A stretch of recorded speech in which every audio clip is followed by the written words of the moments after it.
Hello, viewers. Welcome back to our show, What Will Happen, which we also conduct in Urdu with the name Ab Kya Hoga. The reason for this show being in English is it's again our sequel to the US presidential election. This is the second show on US presidential election. In the first show, we explained how US establishment works and how US landscape of US elections is divided between different establishment entities. In this show, with our analyst, Ambassador Jamil Ahmed Khan, we will analyze the political landscape of a US presidential election, which states have what role to play, and we'll also make the prediction in the end who will be the next US president. So, with us once again is Mr. Jamil Ahmed Khan. Mr. Jamil, Ambassador Jamil, welcome to the show. Thank you very much for having me once again. And it's a very significant topic you have chosen, the US election, because US election has its impact all over the world. And the world politics also gets impacted and affected. And countries like Pakistan and the countries in the Middle East, Israel, and so many other blocs. So everything revolves around this election and it has its own So, direct or indirect in in impact. in, in this So show, we'll first discuss what is the political landscape looks like, yeah. which Democrats are winning, which are Republicans are winning, Well, which is Joe Biden is so far in the survey, the popular vote, 51.6%, and the Trump has 43.1% so far. But then, as we are fully aware, what happened 2000, what have happened 2016, that the popular vote was won.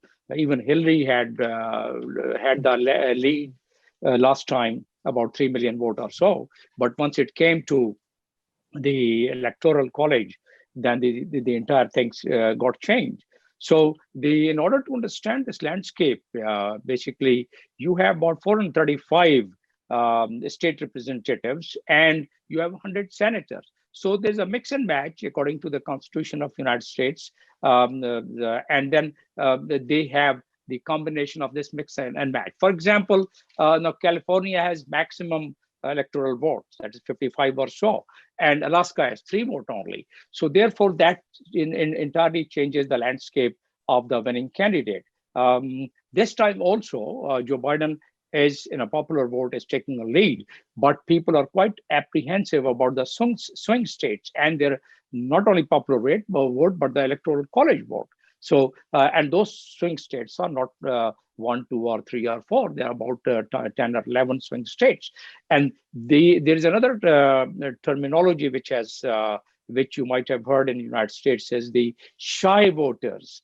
And then people are waiting how those shy voters are going to show up during the election or costing their vote. So there are a lot of slip between the cup and the lip, although Joe Biden is leading the popular vote. But I would be very cautious in saying that who is going to win. At this point in time, if we go by only a simple survey, yes, Joe Biden is taking a lead. So from that angle, the most of the work now is being directed for remaining these 2 days or 3 days is in those battlegrounds, which is the swing states where so all the work has been if we say directed. anybody who wins Pennsylvania and Florida in the swing states, if Trump wins those 2 states, he will be the president. Can we say that like these 2 states will define the future of US Well, it's presidential not election? only Florida, it's basically Georgia, Florida, Michigan, Iowa, California,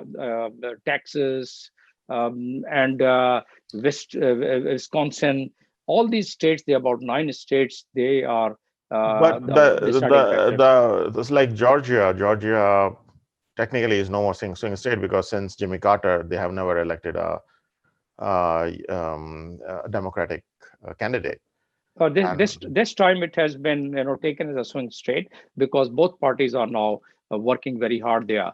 What happens is those states which have been typically inclined towards a single party, those parties do not work that hard on that. The swing state, actually, the battleground normally is there in those swing states. So from that angle, yes, you are right. The states which are typically of the Republican, they would like to have, they would take it as a very safe. But this time, because of so many riffraff which had gone in terms of racial, in terms of other things, that there are certain states which have now been taken as, or is being assessed as a swing state. Yeah. So do you think because of good or bad performance or natural course of democratic elected Mhm. candidate for last 4 years performance, there will be Mhm. people because Trump did not had any background before 2016 in politics. Yeah. He just became the president. So in last 4 years, because of the political realities, which like in Pakistan, Imran Khan is Mhm. facing and facing becoming unpopular, Trump also faced such those realities. He made a lot of promises, but he was not able to deliver. So a lot of his white voters vote bank has reduced in these elections. That's right. In fact, that's also one of the factors. But at the same time, lately, what I'm hearing from those people who are on ground is even the people of color in some of the states, they have started turning towards Trump for a variety of reasons. Trump, as you very clearly said, that he is a very unprecedented type of leader like Imran Khan, as you rightly quoted. So you can expect anything from him in terms of last campaign of last couple of days, these 3 4 days. So that is one aspect, and second aspect is that Trump has this very fixed type of constituencies, as you said, that they are the people normally who are typically very strong voters of Trump, based on the white supremacy, you can call it, or based on other things. But that's why I was mentioning that the swing voters or the swing states have increased this time because of the Trump's um, uh, at times handling of very important situations like climate change, like a human right, like a racial And the dealing with COVID. that COVID 19. So some of these issues have been a very important cardinal issues for the educated voters. But those voters who are not really much educated and they are diehard, well, that doesn't that it won't make any difference to that. And Joe Biden. I was surprised to look at the stats, which surveys which shows that Hispanic and Black voters, a lot of them have turned in favor of Trump, which is Uh, surprising. But we'll have to see how many they are. that's right, but because Trump must have done very unprecedented move during this time, and because through the party leaders, what promises and what pledges are being made to some of those pockets. As you and me understand that the people of color, they mostly have that the attitude of herd attitude, means that they go in a group. Normally they have a group thinking normally. So from that angle, yes, those some of those votes. But then important thing is that the electoral college last year also, the Hillary Clinton could only secure 227, whereas Trump had secured 304 this electoral votes. So where the entire table was turned, and the 3 million lead of Hillary Clinton did not really matter according to the Constitution. The Trump this time also people are quite apprehensive about the electoral college vote, and this time again it would be very hard. But if you compare it Hillary with Joe Biden has a slightly better edge because of the performance of So Trump. yeah, so I would like our listeners to look at the two guys and their history. One is Roger Stone. Roger Stone is since 1970s has been advisor to the presidential every single Republican presidential campaign, including Trump. So that's why we have always seen that on electoral college vote, Republicans perform very well rather than popular vote. All their presidential elections throughout 80s, 70s, and 80s. And that is the man behind the brain behind that is Roger Stone, very, very controversial character. He was charged by FBI as well, but he's a guy who can we can do a complete show on him himself. uh, go and Google Roger Stone. Very interesting guy, very interesting guy, and very soulless guy as well, in my opinion. So with that tip, any last word, Ambassador Jamil, before we end? Well, I'm more concerned about the impact on the Middle East and impact on Pakistan and the impact on the standoff between China and India. So everything would be driven and dictated after this election. Some of the changes you will see. Yes.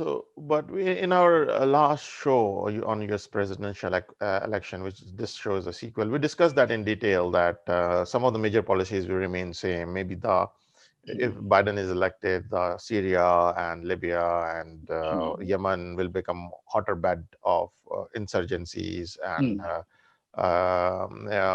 covert war, which U.S. is masters in playing, which were the part and parcel of Obama war, like Black Waters and all the dirty games which the Secret Services play. So with that, for that, I believe viewers will have to go back and watch that show.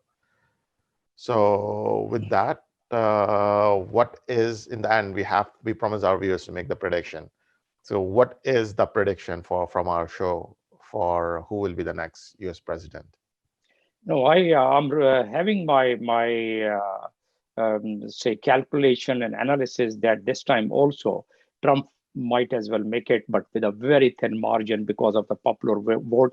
270 vote this time should not be a big problem for Trump.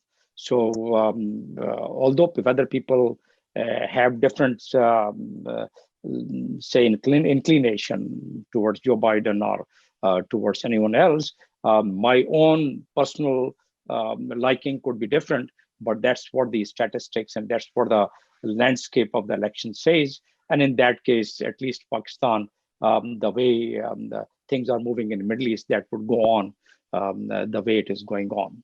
Yeah. So the Trump is better for Pakistan than Biden, because Biden will come a lot of. But that's another topic for the show, like with India, how Trump has interacted and how Biden Yeah. will interact and how what will. So that's a topic for another show. So I think you're putting your weight in favor of Trump, if I'm not wrong. Well, this is all the landscape. If you ask my personal liking, that may be different. Okay, so from our show, our prediction is Trump will remain the U.S. president for another It 4 years. appears. It appears. Yeah. It appears. So you can bet on it, but don't blame it for us. And then we don't take any responsibility if Correct. he does not. Thanks for watching our show. Thanks, Ambassador Jamil, for your time. And like and subscribe us, and give your comments to know what topics should we select for our show. Thanks once again.